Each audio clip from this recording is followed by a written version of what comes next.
Stella!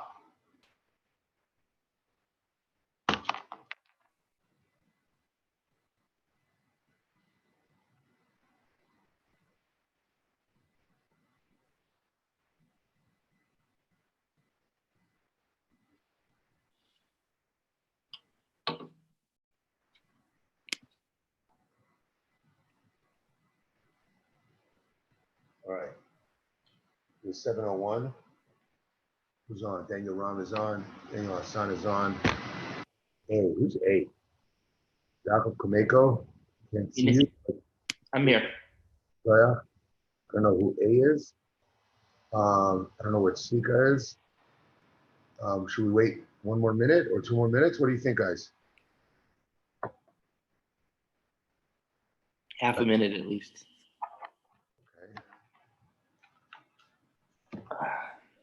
Okay, guys.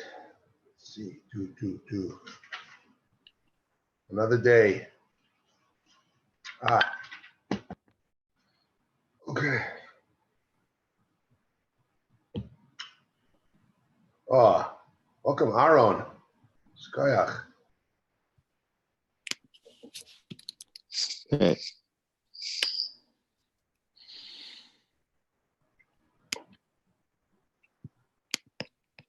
All right. Any else? Should I start? Give me the green light. Let me see a speaker.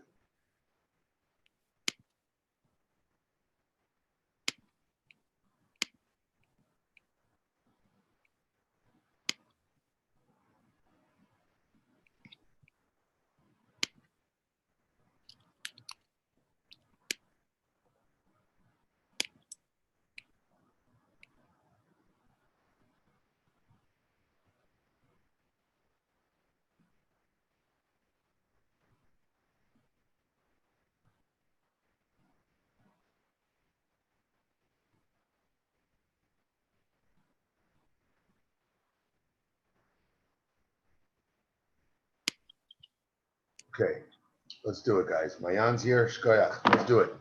Okay. I didn't have the right code. I was waiting for Daniel to update. Okay. With the help of Hashem Yisbarach, today we are learning Daf Chav Gimel 23 in Masechta Shabbos. We're dedicating today's class to the Refuah Shalema Kroiva of Harav Avram Meir ben Rivka, Shalavadia ben Rachel, Lev Yitzchak ben Rivka, and all others in Klal Yisrael that need a Refuah Shalema right now. Unfortunately, there are many, and hopefully, because our learning will be help turn the tide and get this machla taken care of. We're gonna resume on the very bottom of Chav Beis Amud Beis at the Tashma, Amar Rabbi Yeshua ben Levi, turning the page to Chav Gimel Amud Aleph. Ashishis shahaisa deilekes va'ilekes kol hayom kulai. In the case of a glass lantern that had been continuously lit the entire Shabbos. So we're talking about the case where you lit a lantern that had a lot of fuel in it from Friday. So you lit it Erev Shabbos and it burned the entire Shabbos. Comes Motzei Shabbos, you want to use that light for your Ner Chanukah. So L'Motzei Shabbos, Mechavda Umadlika. Now just to refresh, we're in the middle of the sugya of the discussion as to what makes the mitzvah of Hanukkah. Is it the hadlaka, the lighting, or is it the hanacha, the placing of the menorah? Okay, that's what we were in the middle of discussing. So the Gemara is going back and forth, trying to prove one way or another, and that's where we're up to. Yaakov, you might want to mute yourself. Thank you. So the Motzei Shabbos, what does it say? Mechavdo madlika.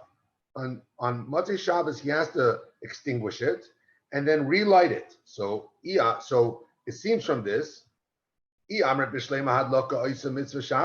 you want to say that the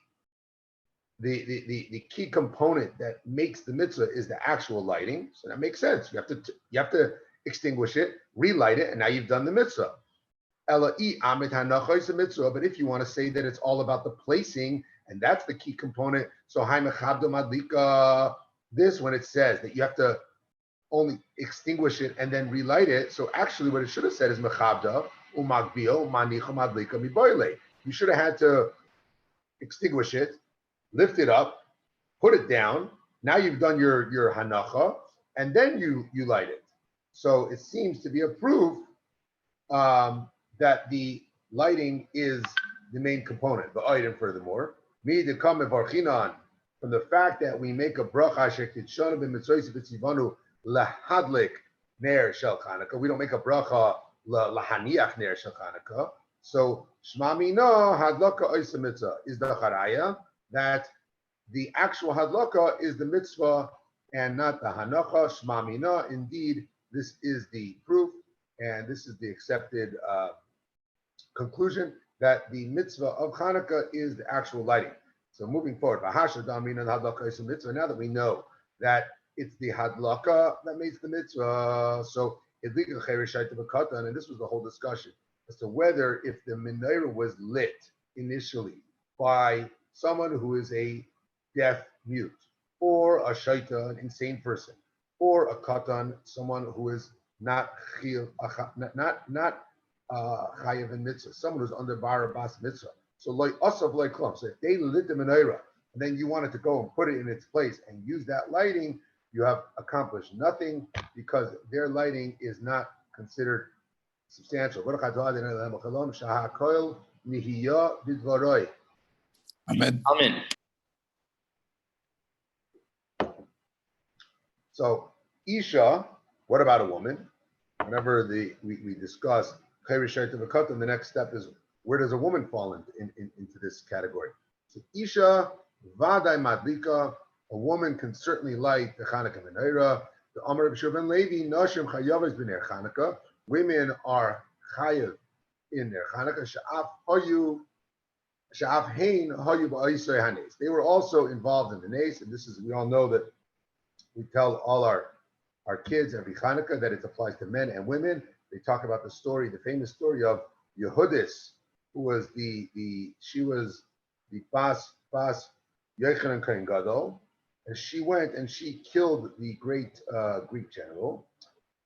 There's also another point that I don't think we always tell our kids about, but it's brought down that the reason why women are so involved with Hanukkah is that in the time of the Yevanim, there was a decree that every Isha Besula, so every virgin bride, before she got married, had to have a relation with the governor of the said town. So that was a terrible, terrible plight that afflicted specifically the Jewish women. And as a result of the salvation of the miracle of Hanukkah, so the women were individually saved from that challenge. So therefore, not only did it affect the women that they were involved in the nes, so they were the recipient, so to speak, of the miracle, and that they were saved from this aspect of this terrible decree. And then also they were involved in actually accomplishing the nes, like we know the story of Yehudis, Bas Yochanan Kohen Gadol. So Amar Rav Sheshes says, Achsenai chayav b'ner Chanukah. If someone's a guest in somebody's house, he's chayav in the mitzvah of Chanukah. Amar Rav Zera says, Nereish ki havina be'rav, mishtatatnea b'frite bahadei ushpiza. Basad nesive itita amina hashavadai loitzrochina kamaduke alai begoy beisai.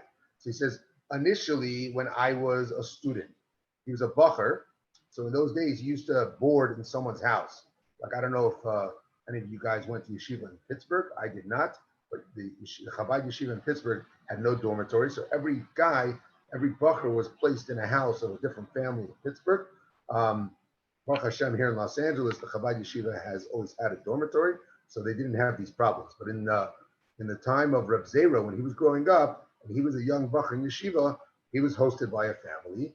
And so what he would do is he would give some money to a few coins to the owner of the house where he was staying. And that was the way he would participate in that guy's menorah lighting. So he didn't light his own. He was just mishtatev to the balabas's menorah. But he says after he got married, so basar dinasivi itita amina hashtava de la drachina. After he got married, so it was the same situation. His wife was at home in his town. He was learning, dorming in someone's house somewhere else, right?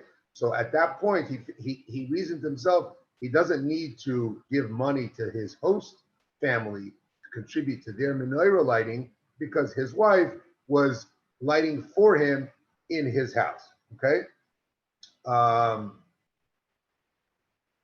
You could, we say ner ish ubeisai. So that by the fact that the menorah was being lit in his house, he didn't have to do this idea of contributing to his host's lighting. Tangentially, they learned from this that because he was a guest, the ideal way for him to participate in the menorah was to contribute to his landlord's lighting. However, it's derived from this that let's just say there's two people that share a room. So you and I, we rent a room together, we're roommates, but I'm my balabas, you're your balabas. I'm not a guest of you, you're not a guest of me. In such a case, they would poskin that each individual has to light their own menorah. They would not be able to do it together. They would each have their own situation because neither is considered a guest. Amr B'Shua ben Levi, Kol Hashmonim, Kulon Yofin Laner, Shemen Zayis Min HaMufkar. All oils are okay for Ner Chanukah, but olive oil is the best. Amr Abaya says, Mihader Mar Amishcha Shumshimei. Originally, my Rebbe, who was Rabba Bar Nachmani, he would go looking for sesame oil. He wanted to light menorah from sesame oil. Omar, Hai Moshach Noherit Tvei. The advantage of sesame oil was that it stayed lit longer than all other fuels, all other oils. Given the Shama law, Lahad Reb Shua ben Levi, once he heard this teaching of Reb Shua ben Levi about olive oil, so Mahader Amishcha Dezesa, he went looking for olive oil. Omar Hai Tzlil Noherit Tvei, explaining that this type of oil, this olive oil, it makes a clearer and brighter light. And henceforth, he would use olive oil, and that's why today we all know that we make it a point to light menorah dafka with olive oil if possible. If not, you can always be yaitze with colored Hanukkah candles. Amr B'Shua ben Levi, Kol Hashmonim Yafin L'Dyai. All oils, we're talking about oil and what it's ideal for. So we have a little side discussion here about whether what type of oil is ideal for ink. And they made ink that we write Sefer Torah from, ink that we write mezuzahs from.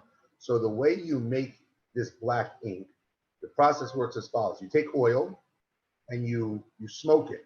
So you put a fire under the oil and you put a glass receptacle above the smoke.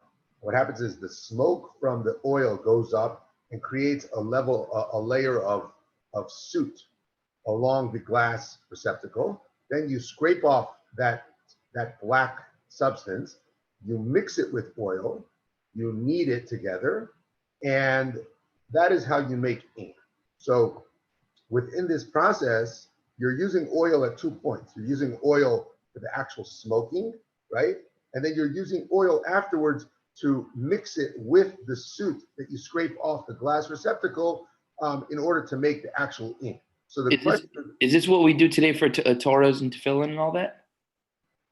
I don't know. I don't know if this method of making black ink is what is they have to make it that way, but that was definitely the process that they made back then. I don't know. It's a good question.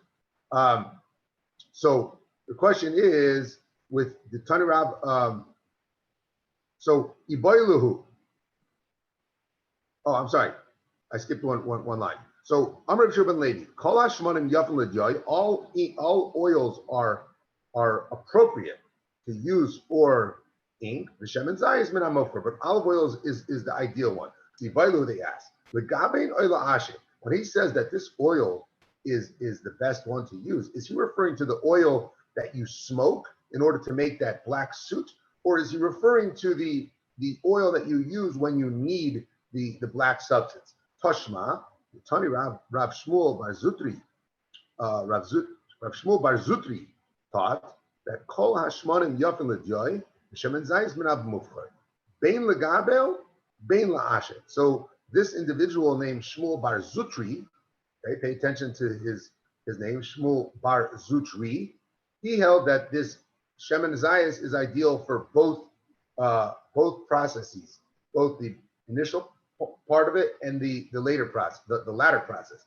Rav Shmuel Bar Zutra, Masni Hachi, there was another guy, his name was Shmuel Bar Zutra, and he taught the brayso like this: Kol ha'ashanim yapin l'dyoy, all smoke-generating oils are appropriate for black ink.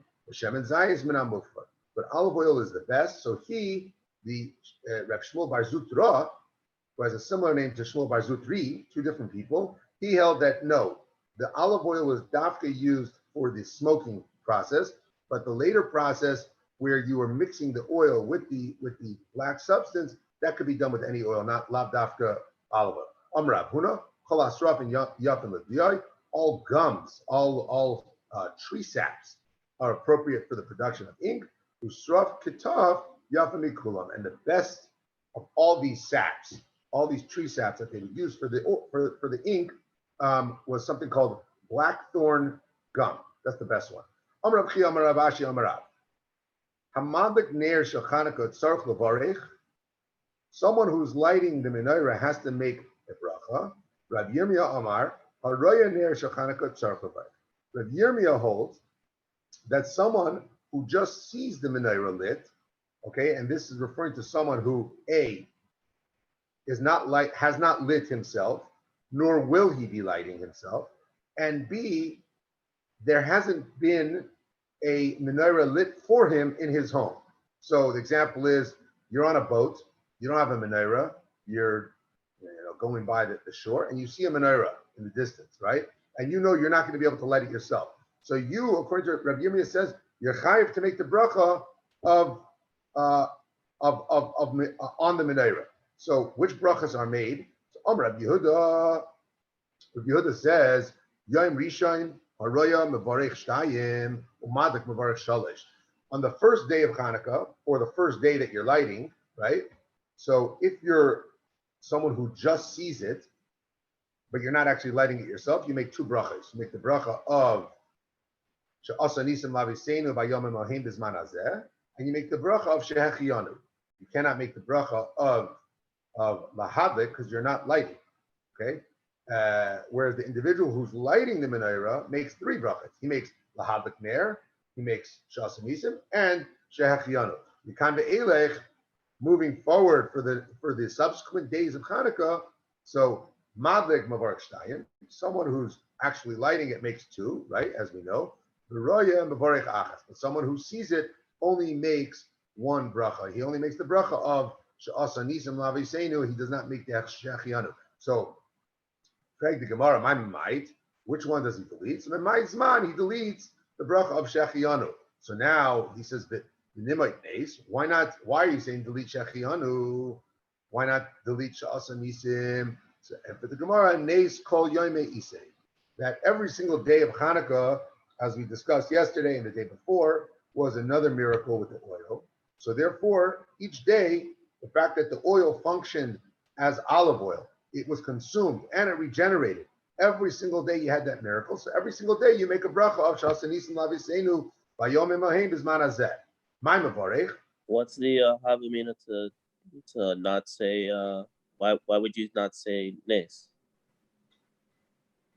Look, when we make a bracha of Shehechiyanu, right? We're making a bracha that it was a special time. So the same way it's a special time, there was also a miracle. Why is it saying that you get rid of the Shehechiyanu, but you don't get rid of meaning why one over the other? So it's just pointing out that there's dafka, a miracle on every single day, and that's why we make the bracha of She'asa Nisim every single day.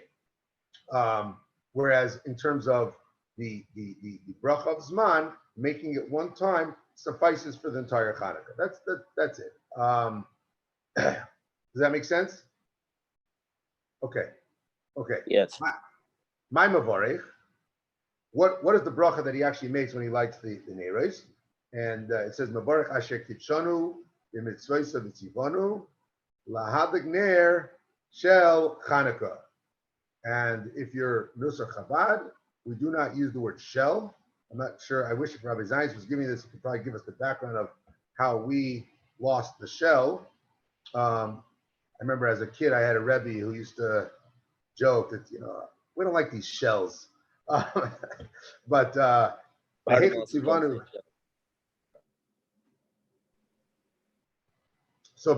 now the question is, we say Asher Kitshonu b'mitzvos v'tzivanu was commanded to us. So now it says Behechet Tzivanu. This is not a biblical commandment that you have to light menorah. This is menorah is the derabanan, right? So how do we use the words Asher Kitshonu? That's the question. So Rav Avia says, it says in the pasuk Lo Yisasur, which is that you should not deviate. It's referring to that you shall not deviate from anything that the Rabbanan teach us. The fact that the Rabbanan taught us that we have to observe Hanukkah, light menorah, etc., etc. So Lo Yisasur which is biblical, enables us to say the term Asher Kiddushanu b'mitzvaysa v'tzivanu, right? This Asher Kiddushanu b'mitzvaysa v'tzivanu.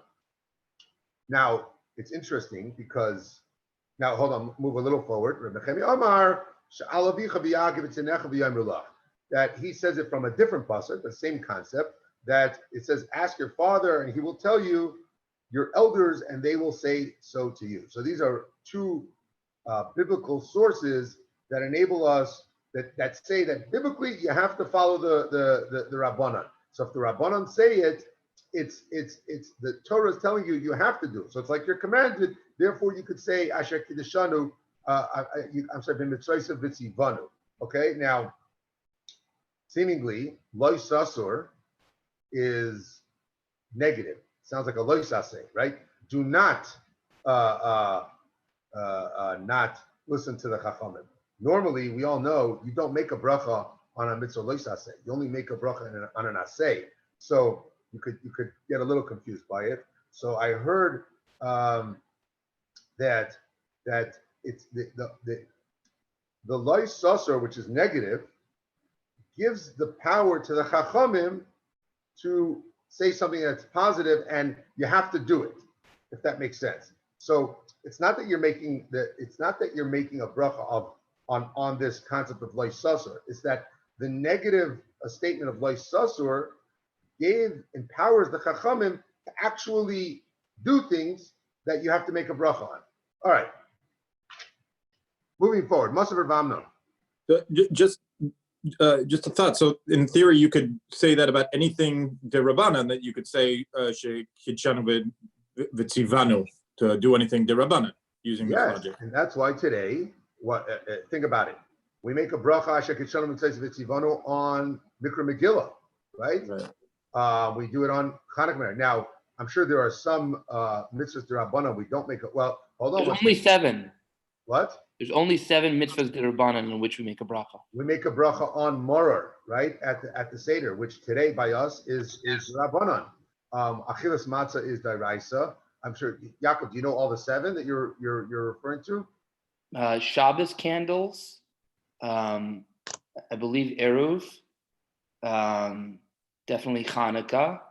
I don't know all of them, no, but I learned many times it's only 7. Okay, but we get the concept here that when the Chachamim established a mitzvah, something that we have to do, you could say Asher Kitshanu mitzvahs v'tzivanu.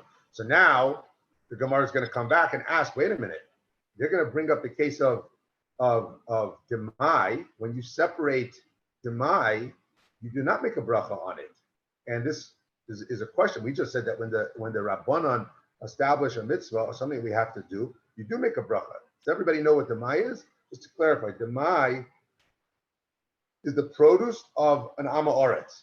So historically, there were various hides that had to be separated for you to to enable you to eat or to use grains, right? So now, back then, everybody used to take off what's called truma gedayla. Everyone would separate truma because without separating truma, they were over issa d'oraisa. But when it came to some of the other maasros, not all the Amei Oretz were so careful in separating them. So the Chachamim were misaking that if you buy grain from an Amei Oretz, you have to kind of take the position, like err on the side of being careful, and you would retithe that grain. So even if the guy said, no, I separated it, you can't believe the guy. You have to separate it yourself, unless you're buying grain from what's called a chaver. If you're buying it from a chaver, then you wouldn't have to. So that was the takana of the chachamim called demai. So regarding demai, what does it say? Ma'arvin boy, you can make an eruv with it. Oh, mishtatin boy, you can make a sheet of mavois with it.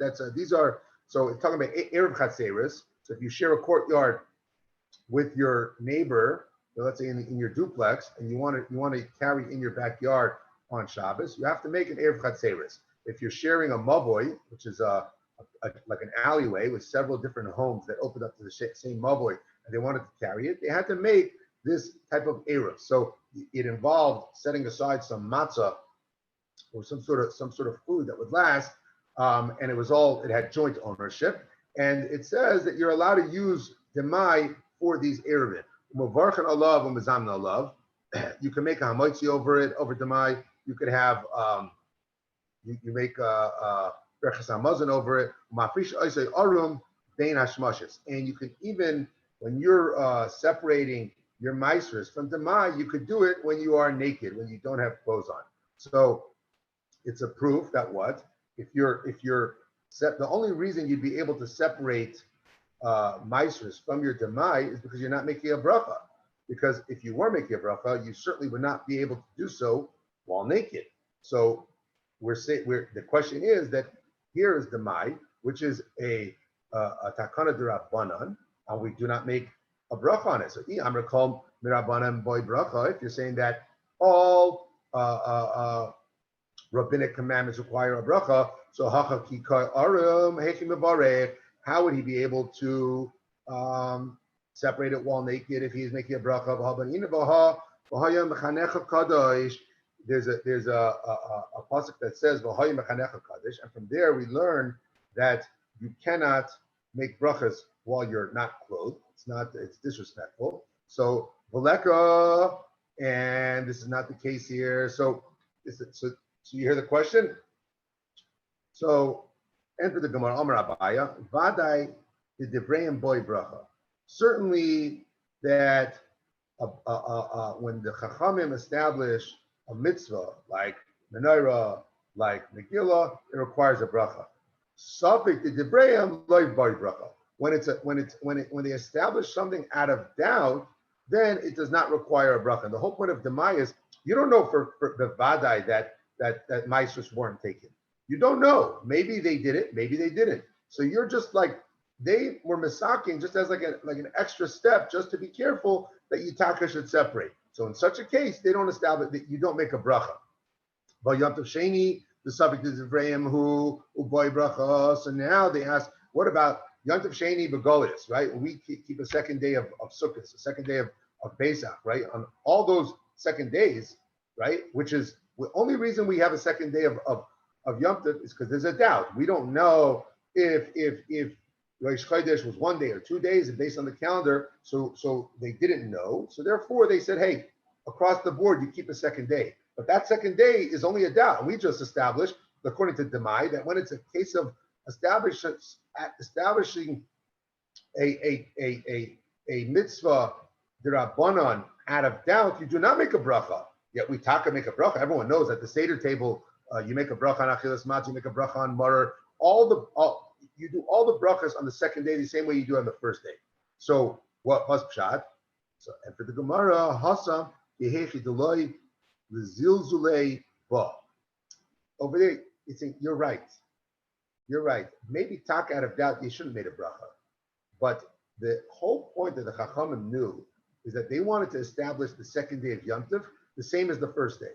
And they knew that the only way that people would not be mezalzel second day Yom Tov is if it was established exactly like the first day. Hence, they masakin that you make brachas on the second day also. But if not for that, maybe you're right. Rava Omar, Roiv Ami Oretz Masrin.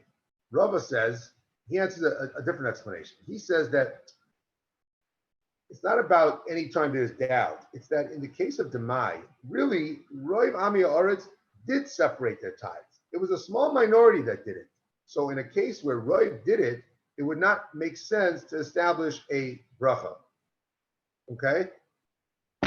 That there ends here the sugya of Demai. And moving forward, Amar Rav Huna, Chatzar sheyesh lo shnei zachin. If you lived in a courtyard that had two doors, tzricha shnei neighbors, you have to put up two menorahs, one by each doorway, because the whole idea is pursuing nisa. And if someone walked by one door and didn't see a menorah, they'd say, "Oh, that guy over there, he didn't like menorah." Amar Rava, loy amaran ella mishnei ruchos. Only if it's on two different sides. Avo maruach achas tzarich. If you have two doors, let's say facing your street, you have one on the right side, one on the left side, then you wouldn't need it. You would only need to put it by one door. My time was the reason.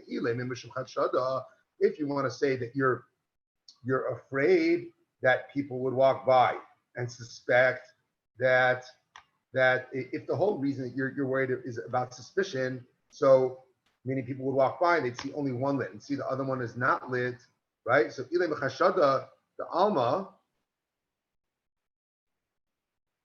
Oh, I'm sorry. If you want to say that you're worried about what people will think. So the Gemara tries to explain. Chashada de man. Who are we concerned about having this suspicion? Chashada de alma. If you want to say it's just stam, the chashada of the world, right? Meaning anybody that goes by. So afila buruach achas namdibai. Even if it's on one side, even if both doors are on the same side, you should be concerned because someone will walk by a house, see two doors on the front of the street. They're going to assume, excuse me, they're going to assume that it's a duplex and that you live in one. You have a menorah by your door, but by the other door, someone's living there in a separate door and they didn't like menorah. So, but if you're worried about the chshad of the regular people that live in the town, so in such a case, if it's someone that's a regular, townspeople that we all share the same neighborhood, if I walk by your house and I don't see a menorah by your back door, I'm not going to suspect that, oh, this guy didn't like menorah. I'm going to know you didn't like. That's your back door. Your menorah is probably by your front door, right? So la'olam and for the Gemara mishum chashada debei masa. That really, it's all about we're not worried about stam people. We're worried about the people of the town. The Zimna at times, the mechalfe bahai, loichalfe bahai. Sometimes people will walk by one door and not walk by the other door. But and they'll say, "Yehechi the bahai pischa loyavet, bahach pischa nami loyavet." Just like he didn't place a menorah by this door, so too he mistama didn't place a menorah by the front door. I will tell you that personally, when I learned this, I didn't really chop it because I know today where we all have front doors and back doors, I don't know anybody that puts a menorah by their back door also, unless you would say maybe that the back door is not exposed to the street, and if the back door was exposed to the street, maybe you would have to. I don't know. Tzarech Ian, but not for now. Moving forward, the Tamra, Umina Tamra, the Chashin al-Chashad. Where do we know this concept that you're worried about people's suspicion? The Tanya, we learned in the Brayso. Amr Shimon. There are four reasons why, the mitzvah of Peah is what? Is that when you are working your field, you have to leave over a section at the end called Peah. And that section of your field of whatever you're growing over there, you leave it for the poor people. So and it's dafka at the end of the day, after you've plowed and I'm sorry, not plowed, after you've harvested your entire produce of your field, you must leave over a section. So what it's teaching you is you can't like, let's say, take that section of paya and pre-harvest it and say, all right, here's for the poor people. No, you have to leave it over. So why? 4 reasons. Reason number 1, it says, Mipnei gezel aniyim, okay, because of the theft from the poor. V'strat gezel aniyim. You're afraid that Mipnei bitul aniyim, because of bitul aniyim, Mipnei achshad, because of suspicion, Umishum bal techala, and because of this concept of, it says bal techala, you shall not finish off. So now he's going to explain each one of these 4. What's that you're worried about stealing from the poor people?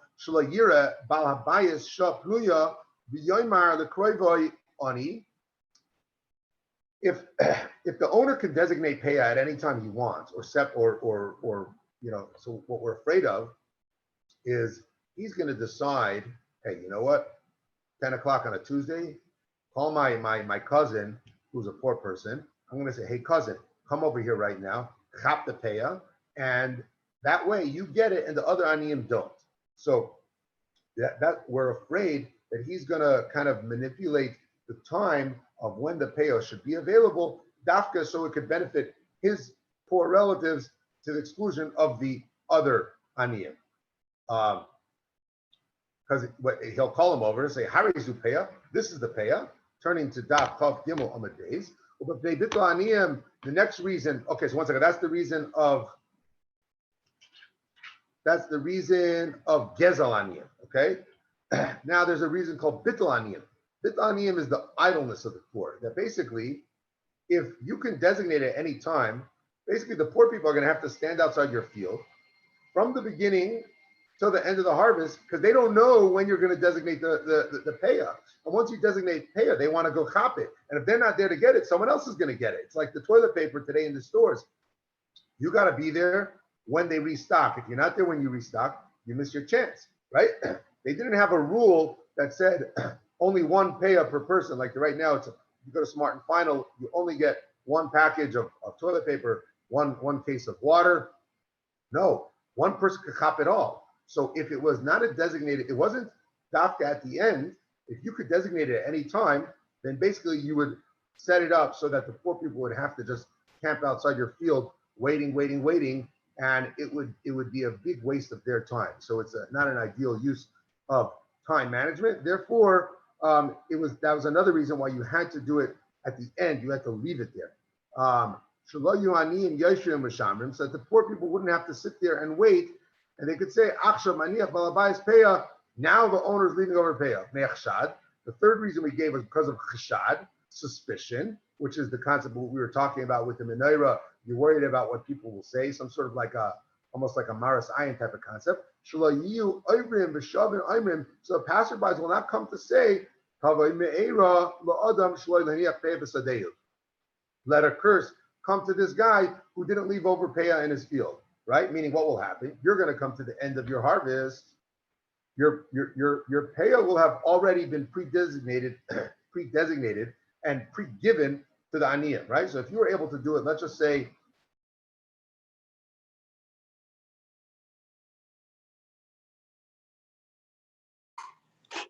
Danny, you're on mute. Danny, yeah, you muted yourself. Sorry. I hit the button by mistake.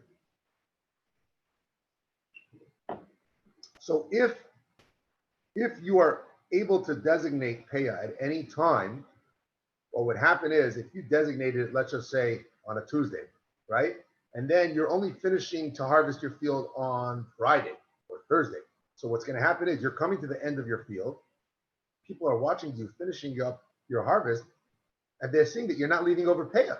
Now, you're not leaving over paya because you already left over the paya. You already gave the paya to the poor people, but they won't know that, so they will be choshed you that you're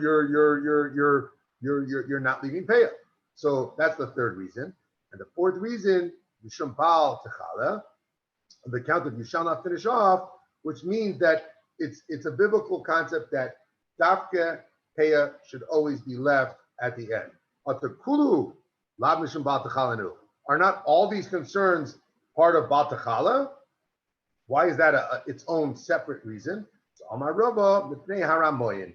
The fourth reason of bal techala, it's really about deceivers, meaning this reason is saying you have to dafka leave it at the end, because otherwise you're going to have a few scammers out there who, when the poor people come say, hey, can I get the paya? He's going to say, oh, no, I'm leaving it to the end. And then they're going to come at the end. He's going to say, no, I already gave it in the beginning. So because of those reasons, that's the fourth reason as to why you have to dafka leave paya at the end. And we see within paya the reason of chashad. So we see this concept that you definitely have to be concerned of what people will say. Amar Rabbi bar Redifa, Amar Abhuna, Ner sheyeshla shnei piyos. If you have a kind of like a covered lamp that has two openings and you have a wick sticking out on each side, it could count for two people. Two people can light menorah using that same lamp because each one has their own dedicated wick that has its own hole. Amar Rava says, Mile ka'ara shemen ve'kifa psilos. In a case where you have a dish, a big dish filled with oil and surrounded it with wicks. If any of you ever go to... You're on mute again. Sorry about that. I don't know what's that. Oh, sorry about that.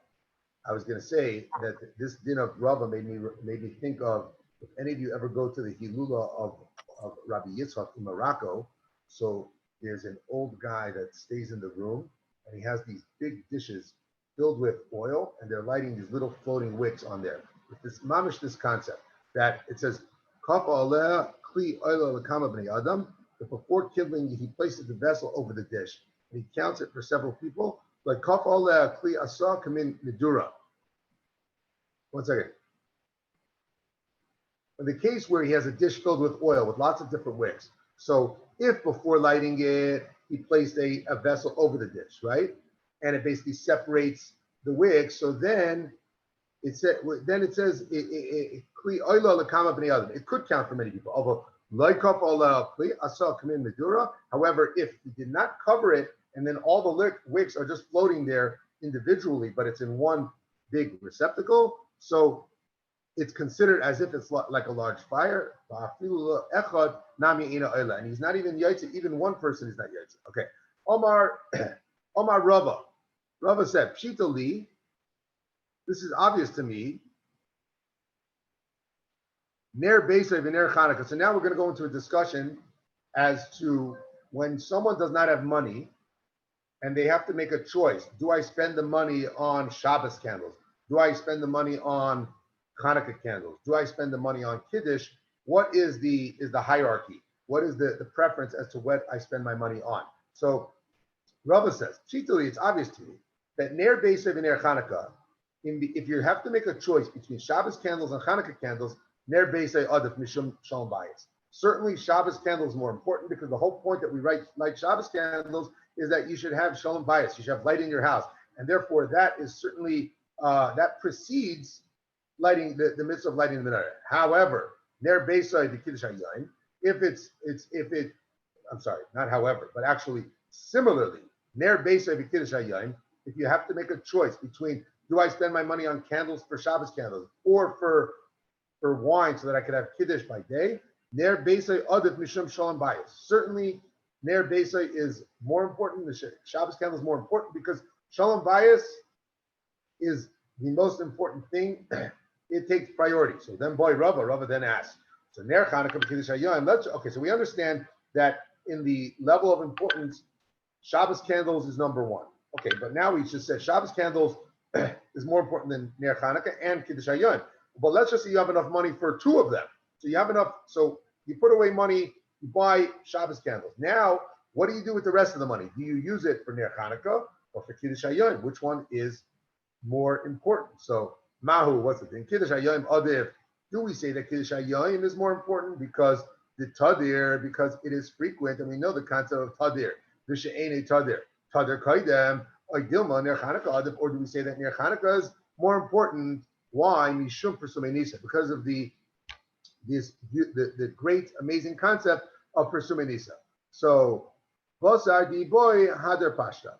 After Rava asked the question, he resolved it himself. Says Ner Chanukah Aduf Mishum Persumei Nisa. He said that Ner Chanukah is more important because of the Persumei Nisa. And then on this topic, just a couple of thoughts. We're saying that Ner Chanukah overrides the Kiddush HaYom because of this concept Persumei Nisa. However, that's if you have to choose one versus the other. On the other hand, just a side note, we know that when Shabbos Chanukah falls out on Rosh Chodesh, right? So we actually, so now you have, which one do you do the maftir from? Which one do you do the Haftarah from? You do the Haftarah of Chanukah, okay? So this is the concept. The Haftarah is done from Chanukah, but the which one do you read first? You actually read first the Parsha of Rosh Chodesh. So increase a Torah, right? Is a Shabbos. You take out 3 Torahs. So first section you lane Shabbos, then you lane Rosh Chodesh, then you would lane Chanukah last. So even so just to clarify, when you have to choose one versus the other, we're saying that the mitzvah Persumei Nisa overrides the other. But when you're doing both anyhow, right? So we're doing, in the case of reading the Torah, you're reading both the Parsha of Chanukah and the Parsha of Rosh Chodesh because Rosh Chodesh is Tadir, so you read that one first. So there's an idea of precedence when you're doing both, but when you have to choose one versus the other, then the importance of one overrides this concept of Tadir. Moving forward. Just a quick question, Danny. Sorry. The publicity of the miracle of Hanukkah, that's what they're talking about? The Persumei Nisa? Yes. Right? But the miracle itself was in a lamp in the Beit HaMikdash, no? So it wasn't so public. So what publicity of the miracle they're talking about? When we light menorah today, right, there's a mitzvah to be mefarsim the nes. That's why we dafka light the menorah. That's why we have, there's an inyan to light menorah by your windows, in front of your house. There's, we put menorahs on the cars. We have the public menorah lightings. So this is, it's not shot that in the Beis HaMikdash, that menorah was visible to everybody, therefore ours is. No, we're being mefarsim the nes of Hanukkah. And for us to be mefarsim the nes, people sometimes make this mistake that our menorah that we light is connected the menorah in the Beis HaMikdash. It's not. We're lighting the menorah to spread the nes of Hanukkah, right? And the haraya, our menorah has 8 branches. The menorah in the Beis HaMikdash has 7 branches. So we're not trying to replicate the lighting of the Beis HaMikdash.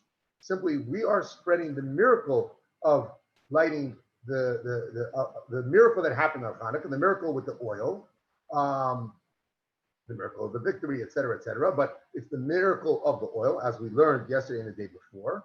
So therefore, that concept, Persumei Nisa, overpowers the concept of Tadir. Simple. Okay? We got it? All right, moving forward. Amar Rav Huna. Haragu b'ner havyon le bonim talmid chachamim. This is some good stuff, guys, coming up here. Someone who is habitual in lighting both the Shabbos candles and the Hanukkah candles, he will have sons who are Torah scholars. Hazor ben mezuzah, zeichel lididana. Someone who's careful, very careful, and buys beautiful mezuzahs from Ataras, from Lady Mishalovin. He will be, so if he's very careful, he will merit a beautiful residence. If you want to have a beautiful house, make sure you have a beautiful mezuzah first, and then you're going to end up in a beautiful house. Hazor b'tzitzis, someone who's very careful with tzitzis, zeichel talis noah. He's going to merit to have beautiful clothing. So if you want to be able to have nice, like brioni suits, make sure you have beautiful wool tzitzis with all the hidurim, and you'll merit to have beautiful clothing. Rav Huna have a rogel to have a cholef b'tani apiska. Rav Oven Nagora. Rav Huna used to regularly pass by the doorway of this carpenter named Rab Oven. So Chazal to have a rugul. You missed a sentence right before that about the Kiddush Hayom.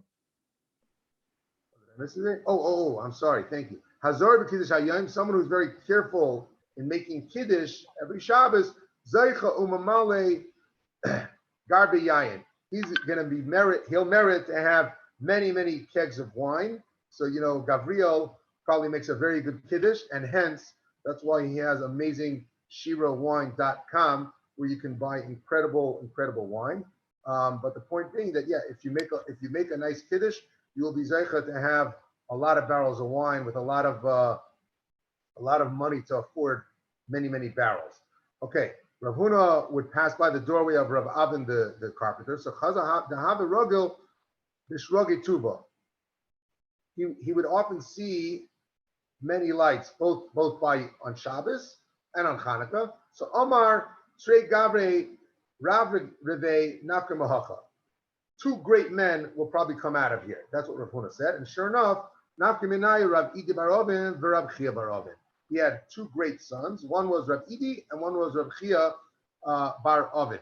Rav Chizda Havaragod Havachole is a similar story with Rav Chizda, that he would pass by the Tani Vapischa, the Bein Nasha, Rav Shizvi.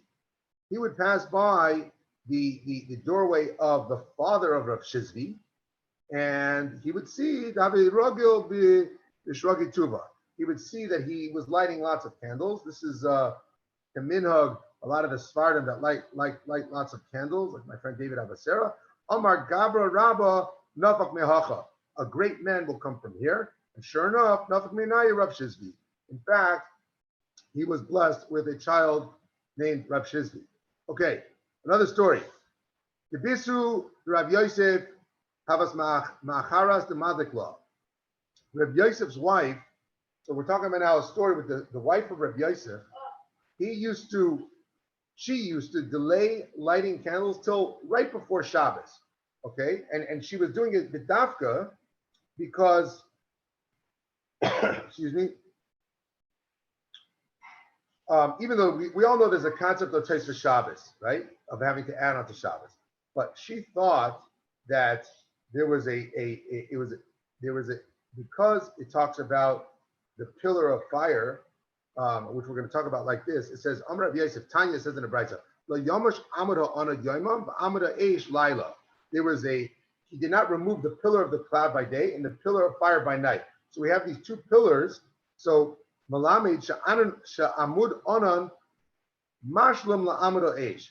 It teaches us that the pillar of the cloud overlap the pillar of the fire when the Yidden were in the midbar. So because there was this overlapping, obviously you cannot light the Shabbos candles on Shabbos, but she felt that it was ideal to light the Shabbos candles as close as possible to Shabbos to fulfill this concept of the overlapping the overlapping pillars. Okay, so Svara Lakduma, with once Rabbi Yosef told his wife, so Svara Lakduma, because she heard about this from Rabbi Yosef, so she would I'm sorry. So because of this concept of the pillars, she would light close to Shabbos. But once he told her, hey, you don't have to, it does not have to be done so close. So Svar La'akduma. So once she heard that from her, she would do it earlier in the day, much earlier in the day. Amalu Sava, but a certain elder said to her, Tanina Ubavad Shlo Yaktim Shlo Ya'acher. It says Ahu Sava, a certain elder. Who's the elder? We know that throughout Shas, whenever it says Ahu Sava, it's referring to Elyahu Navi. So Elyahu Navi told the wife of Rabbi Yosef that that you should light candles before Shabbos, but not too much in advance. Okay, and as long as he does not delay it, so you can light it whenever you want, so long as he does not significantly advance it and does not delay it until the last moment. So You shouldn't wait till the last minute to light Shabbos candles, and you shouldn't do it way too early. Omar Rava says, the Racham Rabbanan, someone who loves Talmidei Chachamim, Habilei Benin Rabban, he will have sons who are Talmidei Chachamim. The Micah Rabban, someone who honors Talmidei Chachamim, Hayu Lei Chasvasa Rabbanan. You're going to have a scholarly son-in-law. The Dachil Min Rabbanan, someone who fears Talmidei Chachamim, who Gufe Havitzurva Min Rabbanan. If you show honor and you fear these Talmidei Chachamim, and you really have great respect for them, Das Torah, and you should have a fear of Talmidei Chachamim. So then you yourself are going to become a scholar. Ilav bar hafihu, and if he himself he's not capable of it, but he's still showing the fear for Talmidei Chachamim. So nishtama milei kitzurva mirabanan. His words will be listened to as if he was a sharp Talmid Chacham. So either he will become a Talmid Chacham, or he's not going to be a Talmid Chacham, but everyone's going to listen to him as if he was a Talmid Chacham. Let's see, we're at 8 o'clock. Let's finish the shiur here, and we will resume from the 2 dots on the towards the bottom of Chav Gimel Amud Beis. We'll pick it up on Sunday morning. Yom Tov. Shabbat shalom. Excellent cheer, Danny. Yasher koach. Okay. Sunday, Yasher koach, great Danny. cheer, Danny. Thank you. Thank you, Danny. Great cheer. Sunday, you, we're going bye-bye. to start at 7 again. 2 dapim. We'll start at 7 Sunday morning, and God willing, Rabbi Z will be back. Amen. See how he's doing later today, and after Shabbos. Shakach to the Gabbai. Amen. Okay. Zaku Baruch. Hazaku Baruch.